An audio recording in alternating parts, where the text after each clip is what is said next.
আজকে আমি সুন্দর করে সেই লেভেলের কাপ পুডিং বানিয়েছি। এজন্য প্রথমে আমি 2টা ডিম নিয়ে আমি ফেটিয়ে নিলাম, তারপর এখানে চিনি দিয়ে দিলাম। চিনি গুলা না পর্যন্ত আমি ভালোভাবে এটাকে নাড়াচাড়া দিয়ে নিলাম।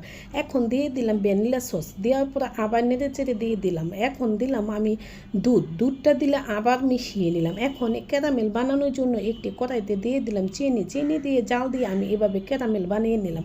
এখন সেট করার জন্য ক্যারামেলগুলো আমি 4টা কাপে দিয়ে দিলাম। 4টা কাপে সেট হওয়ার পরে আমি দুধগুলো সেকে তারপরে সেই কাপে আমি একটি করে 4টি কাপেতেই ঢেলে নিলাম। এখন নিয়ে নিলাম একটি সসপ্যানে একটি সুতি কাপড় আমি এভাবে বিছিয়ে সেখানে দিয়ে দিলাম পানি দেওয়ার পরে সেই 4টা কাপই আমি এখানে বসিয়ে দিলাম এবং বসানোর পরে এটাকে একটি স্টিলের প্লেট দিয়ে ঢেকে দিলাম এবং উপরে একটি ঢাকনা দিয়ে ঢেকে দিলাম। তারপরে আধা ঘন্টা পরে আমি এটাকে নামিয়ে নিলাম এবং দেখলাম সবগুলা পুডিং ঠিকঠাক মতো হয়েছে কিনা। দেখলাম যে সবগুলা পুডিং হয়ে গেছে। তারপর আমি এভাবে একটি করে সবগুলো পুডিং আমি নামিয়ে নিলাম। পুডিংগুলো কিন্তু দেখতে অনেক সুন্দর হয়েছিল এবং খেতেও কিন্তু মাশাআল্লাহ অনেক মজা ছিল।